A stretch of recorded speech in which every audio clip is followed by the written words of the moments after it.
Welcome to the general engineering class. In the previous class, we studied the parameters of an electric circuit. Now we continue. Specific resistance or resistivity. Specific resistance or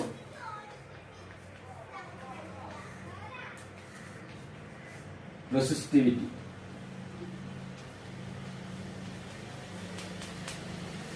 We studied the laws of resistance.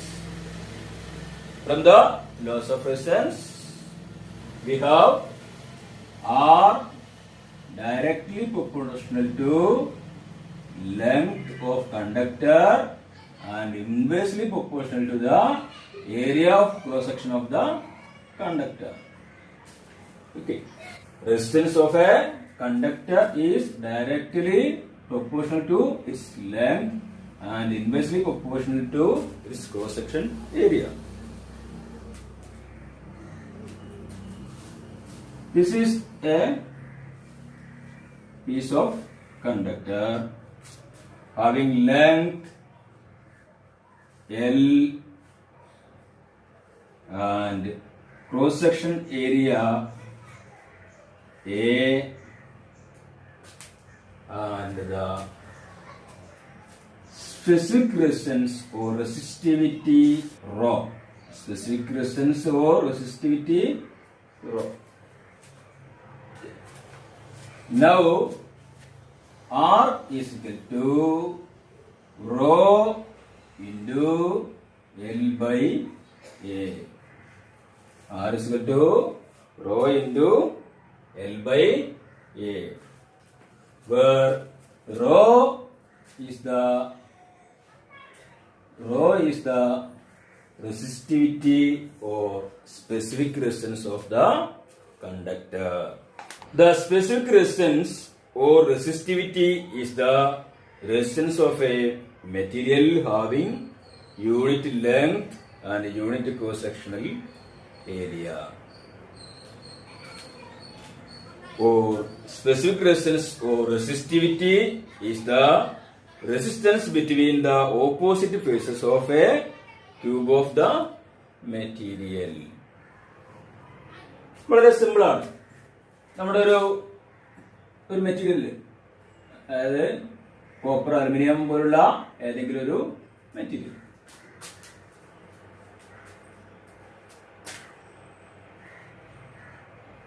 ഒരു മെറ്റീരിയലിന്റെ length 1 metre, അതായത് length 1 metre, അതിന്റെ height അല്ലെങ്കിൽ അതിന്റെ cross section area എന്ന് പറയുന്നത് ഒരു metre square. അപ്പോ അതിന്റെ ക്രോസ് സെക്ഷൻ ഏരിയ ഒരു മീറ്റർ സ്ക്വയറും അതിൽ ലെങ്ത് 1 മീറ്ററും ആകുമ്പോൾ ഒരു ക്യൂബാവും. ആ ക്യൂബിന്റെ റെസിസ്റ്റൻസ് എന്ന് പറയുന്നത് ആണെന്ത്, അതിന്റെ റെസിസ്റ്റിവിറ്റി എന്ന് പറയുന്നത് ഈ ക്യൂബിന്റെ റെസിസ്റ്റൻസ് ആണ്. ഏതൊരു മെറ്റീരിയൽ ആണോ ആ മെറ്റീരിയല് ഒരു പീസ് എടുത്ത് ഒരു ക്യൂബാക്കി മാറ്റി കഴിഞ്ഞാൽ ആ ക്യൂബിന്റെ റെസിസ്റ്റൻസ് എത്രയാണോ അതാണ് അതിന്റെ റെസിസ്റ്റിവിറ്റി അഥവാ റോ എന്ന് പറയുന്നത്. Specific resistance or resistivity is the resistance of A material having unit length and unit cross sectional area. ഒരു യൂണിറ്റ് ക്രോസ് സെക്ഷണൽ ഏരിയയും യൂണിറ്റ് ലെങ്ത്തുമുള്ള ഒരു മെറ്റീരിയലിന്റെ റെസിസ്റ്റൻസ് ആണ് റെസിസ്റ്റിവിറ്റി എന്ന് പറയുന്നത്. അതൊരു മീറ്റർ ആവാം, ഒരു സെന്റിമീറ്റർ ആവാം, അതിനനുസരിച്ചുള്ള സ്ക്വയർ മീറ്റർ, അതിന്റെ ഏരിയ നമ്മൾ കാണണം, അത്രയേ ഉള്ളൂ. അതിന്റെ യൂണിറ്റും മാറും. Okay. Otherwise specific resistance or resistivity is the resistance between the opposite faces of a cube of the material. ആ സെയിം മെറ്റീരിയലിന്റെ അല്ലെങ്കിൽ ഏതെങ്കിലും മെറ്റീരിയലിന്റെ ഒരു ക്യൂബ് നമ്മൾ നിർമ്മിക്കുകയാണെങ്കിൽ അതിന്റെ ഈ ഫേസും അതിന്റെ ഓപ്പോസിറ്റ് ഫേസും, അല്ല ഏതെങ്കിലും രണ്ട് ഓപ്പോസിറ്റ് ഫേസുകൾക്കിടയിലുള്ള റെസിസ്റ്റൻസ് ആണ് റെസിസ്റ്റിവിറ്റി എന്ന് പറയുന്നത്. അപ്പൊ ഈ ഫേസും അതിന്റെ പിറകിലുള്ള ഫേസും, അല്ലെങ്കിൽ ഈ ഫേസും അതിനിപ്പുറത്തുള്ള ഫേസും, അല്ലെങ്കിൽ മുകൾഭാഗവും അതിനടി, ആ രണ്ട് ഫേസുകൾ, അതിന്റെ രണ്ട് മുഖങ്ങൾ തമ്മിലുള്ള ഇടയിലുള്ള റെസിസ്റ്റൻസ് ആണ് റെസിസ്റ്റിവിറ്റി എന്ന് പറയുന്നത്. ക്യൂബ് ആയതുകൊണ്ട് എല്ലാ സൈഡും ഒരേ വലുപ്പമായിരിക്കും. അതുകൊണ്ട് ഈ ഫേസിൽ നിന്നും ആ ഫേസിലേക്കുള്ള റെസിസ്റ്റൻസ് ആവാം, ഈ ഫേസിൽ നിന്ന് ഫേസിലേക്കുള്ള റെസിസ്റ്റൻസ് ആവാം. അപ്പൊ എന്തായാലും അതിന്റെ ഒരു ഫേസിൽ നിന്ന് മറ്റൊരു ഫേസിലേക്കുള്ള റെസിസ്റ്റൻസ് ആണ് എന്ത് പറയുന്നത്, റോ അഥവാ റെസിസ്റ്റിവിറ്റി എന്ന് പറയുന്നത്. ഇങ്ങനെ രണ്ട് രീതിയിലും നമുക്ക് റെസിസ്റ്റിവിറ്റിനെ പറയാം. സിമ്പിൾ ആണത്. The unit of resistivity is ohm metre. റെസിസ്റ്റിവിറ്റിന്റെ യൂണിറ്റ് ഒന്നുകിൽ ഓം മീറ്റർ, അല്ലെങ്കിൽ ഓം സെന്റിമീറ്റർ, അല്ലെങ്കിൽ ഓം മില്ലിമീറ്റർ. അപ്പൊ നമ്മളിവിടെ മീറ്ററിലാണ് ക്യൂബ് എടുത്തത്, അതുകൊണ്ട് ഓം മീറ്റർ ആണ്. ഇവിടെ സെന്റിമീറ്ററിലാണ് ക്യൂബ് എടുക്കുന്നതെങ്കിൽ ഓം സെന്റിമീറ്റർ ആവും. ഇവിടെ മില്ലിമീറ്ററിലാണ് ക്യൂബ് എടുക്കുന്നതെങ്കിൽ ഓം മില്ലിമീറ്റർ ആവും. ഇവിടെ നമ്മൾ പറഞ്ഞിരിക്കുന്നത് ഒരു യൂണിറ്റ് ലെങ്ത്തും ഒരു യൂണിറ്റ് ക്രോസ് സെക്ഷൻ ഏരിയയുമുള്ള ഒരു പദാർത്ഥത്തിന്റെ അല്ലെങ്കിൽ മെറ്റീരിയലിന്റെ റെസിസ്റ്റൻസ് ആണ് റെസിസ്റ്റിവിറ്റി എന്ന് പറയുന്നത്. Okay, next conductivity. Conductivity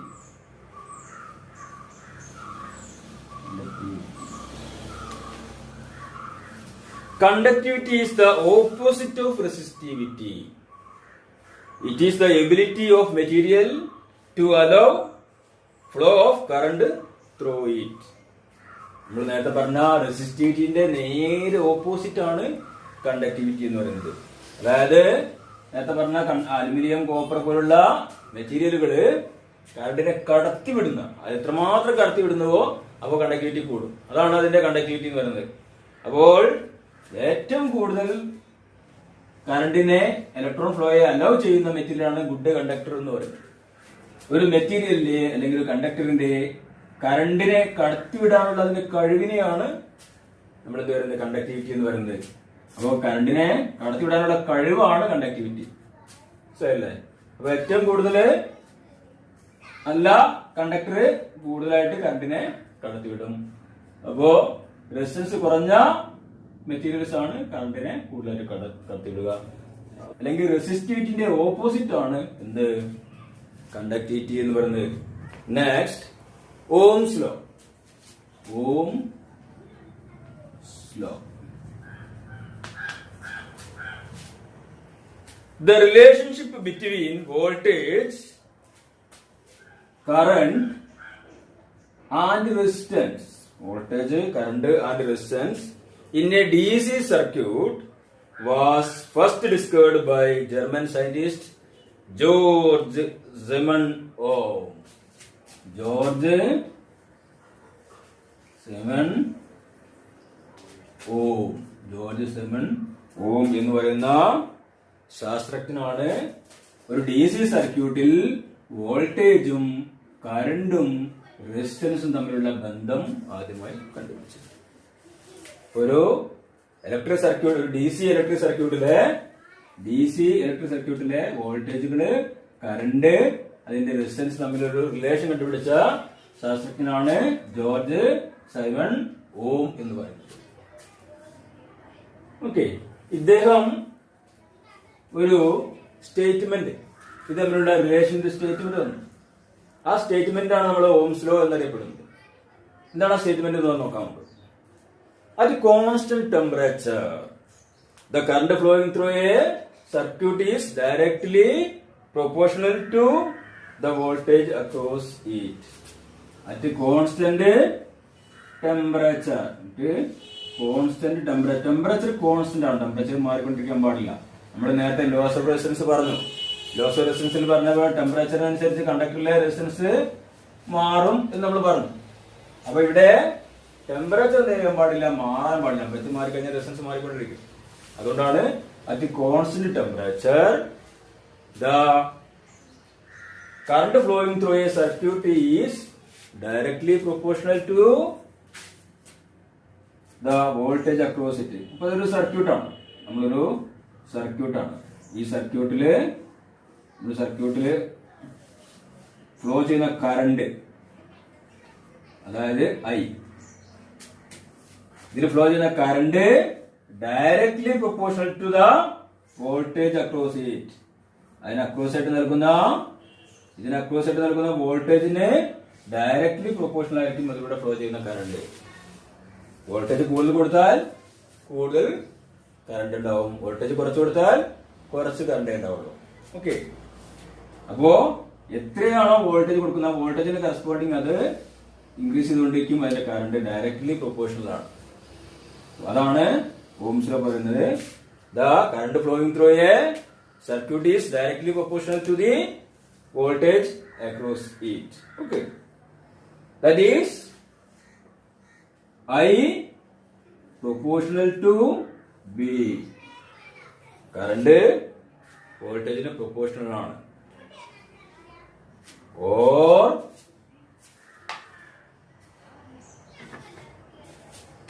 V by I is a constant. V by I a constant. That is R. That is equal to R. അതായത് V by I എന്ന് പറയുന്നത് എന്താണ്? റെസിസ്റ്റൻസ് ആണ്. ആ സർക്യൂട്ടിലെ റെസിസ്റ്റൻസ് ആണ് വോൾട്ടേജ് ബൈ കറണ്ട് എന്ന് പറയുന്നത്. അപ്പൊ ഇതിന് അക്രോസ് ഉണ്ടാകുന്ന വോൾട്ടേജ് തൽഫലമായി ഉണ്ടാകുന്ന കറണ്ടും നമ്മൾ ഡിവൈഡ് ചെയ്ത് കഴിഞ്ഞാൽ എന്ത് കിട്ടും? നമുക്ക് ഈ സർക്യൂട്ടിലെ റെസിസ്റ്റൻസ് കിട്ടും. അപ്പൊ റെസിസ്റ്റൻസിനെ ഡിപ്പെൻഡ് ചെയ്തുകൊണ്ടാണ് എന്തെങ്കിലും കറണ്ട് ഫ്ലോയുടെ അളവ് മാറുന്നത്. അപ്പൊ വോൾട്ടേജിനെ ഡിപ്പെൻഡ് ചെയ്തുകൊണ്ടും റെസിസ്റ്റൻസിനെ ഡിപ്പെൻഡ് ചെയ്തുകൊണ്ടും കറണ്ട് ഫ്ലോ മാറും. വോൾട്ടേജ് കൂടുമ്പോൾ കറണ്ട് ഫ്ലോ കൂടും, റെസിസ്റ്റൻസ് കൂടുമ്പോൾ കറണ്ട് ഫ്ലോ കുറയും, പ്രതിരോധം കൂടുമ്പോൾ കറണ്ട് ഫ്ലോ കുറയും. അപ്പൊ ഇങ്ങനെയുള്ള ഒരു റിലേഷൻ ഇവ തമ്മിലുണ്ട്. അതിനെയാണ് ഓംസ് ലോ എന്ന് പറയുന്നത്. അത്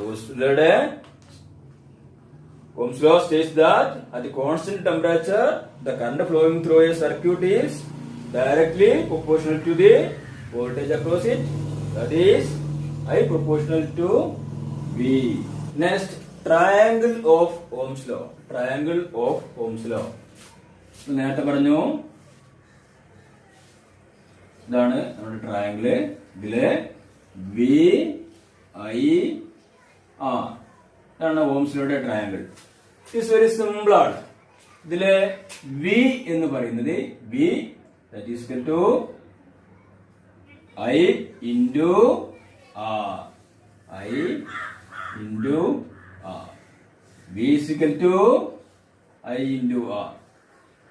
Okay. Next, I is equal to V by R. I is equal to V by R. Or R is equal to V by I. V by I. ഇതാണ് ഓംസ് ലോയുടെ triangle of Ohm's law എന്ന് പറയുന്നത്. ഇത് പഠിച്ചു കഴിഞ്ഞാൽ വളരെ simple ആയിട്ട് equation നമുക്ക് കിട്ടും. V is equal to I into R. I is equal to V by R. R is equal to V by I. Okay. ഇത് നന്നായിട്ട് പഠിച്ചു വെക്കാം. ഇത് നമ്മുടെ പ്രോബ്ലംസിലെല്ലാം ഏറ്റവും കൂടുതൽ ഉപയോഗിക്കുന്ന ഒരു ഇക്വേഷൻ ആണ്. അപ്പോ ഇതില് നമ്മൾ V is equal to I into R പഠിച്ചാൽ മതി. ബാക്കിയുള്ളത് അതിൽ നിന്നും കൺവേർട്ട് ചെയ്തെടുക്കാം. ഇവിടെ ക്രോസ് മൾട്ടിപ്ലൈ ചെയ്ത് കഴിഞ്ഞാൽ നമുക്ക് ഇതെല്ലാം കിട്ടും. ഓക്കെ, ഉദാഹരണത്തിന് V is equal to I into R എന്ന് കിട്ടിയ സ്ഥിതിക്ക് അത് മാത്രം നിങ്ങൾ പഠിച്ചു വെച്ചാൽ V is equal to I into R. ഇവിടെ നമ്മൾ എന്ത് ചെയ്യണം? R കിട്ടണമെങ്കിൽ I നെ ഇങ്ങോട്ട് കൊണ്ടുവരാം. അപ്പോൾ എന്ത് സംഭവിക്കും? V by I is equal to R എന്ന് കിട്ടും. ഓക്കെ, നെക്സ്റ്റ് I കിട്ടണമെന്നുണ്ടെങ്കിൽ എന്ത് ചെയ്യണം? നമ്മള് ഈ ക്രോസ് മൾട്ടിപ്ലൈ ചെയ്യുന്ന സമയത്ത് I ഇവിടെ നിർത്തിയിട്ട് ഈ R നോട് കൊണ്ടുവരാം. R നോട് കൊണ്ടുവരുമ്പോൾ എന്ത് സംഭവിക്കും? R താഴോട്ട് പോകും. അപ്പൊ ഈ R താഴോട്ട് പോകുമ്പോൾ ഇവിടെ I കിട്ടും. ഇങ്ങനെ കണ്ടുപിടിക്കാൻ എളുപ്പമാണ്. V is equal to I into R എന്ന് പഠിച്ചാൽ മതി. അല്ലെങ്കിൽ ഈ ട്രയാങ്കിൾ ഓഫ് ഓംസ് ലോ പഠിച്ചു. ഓക്കെ, നെക്സ്റ്റ് നമുക്ക് കുറച്ച് പ്രോബ്ലംസ് സോൾവ് ചെയ്യാനുണ്ട്. First one, a DC circuit has a resistance of 25 ohm. A DC circuit has a resistance of 25 ohm. If 2 amperes current flows through it, what is the applied voltage? here resistance of the circuit is 25 ohm. 25 ohm. Resistance of the circuit is 25 ohm. Next given current through the circuit. Current I. Current എന്ന് പറയുന്നത് I ആണ്. Resistance of the circuit എന്ന് പറയുന്നത് R ആണ്. R ആണ്. And I of the current of the circuit. സർക്യൂട്ടിലൂടെ ഉള്ള current എത്ര തന്നിരിക്കുന്നത്? 2 ആംപിയർ. 2 ആംപിയർ. അപ്പൊ റെസിസ്റ്റൻസ് 25 ഓമും കറണ്ട് I 2 ആംപ്സും. എന്താണ് കാണാൻ പറഞ്ഞിരിക്കുന്നത്? What is the applied voltage? Applied voltage V is equal to applied voltage V is equal to, what is the equation? We know that V is equal to I into R. അതായത് voltage സമം current into resistance. നമ്മൾ നേരത്തെ പഠിച്ചു. ഇവിടെ എന്ത് നമുക്ക് തന്നിട്ടുണ്ട്? Current തന്നിട്ടുണ്ട്. What is current? 2 amps. 2 amps into 25 ohm. That is equal to 50. What is the unit? The unit of voltage is volt. Okay. 50 volt is the answer. 50 volts. Second one problem.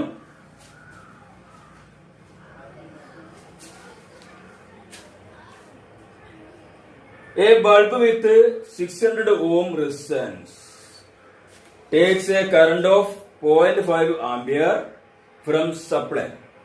Calculate the supply voltage. It is simple. നേരത്തെ പറഞ്ഞപ്പോൾ തന്നെ ഇതിൽ നമുക്ക് എന്ത് കിട്ടിയിട്ടുണ്ട്? Resistance of the circuit. Resistance R of the circuit നമുക്ക് തന്നിട്ടുണ്ട്.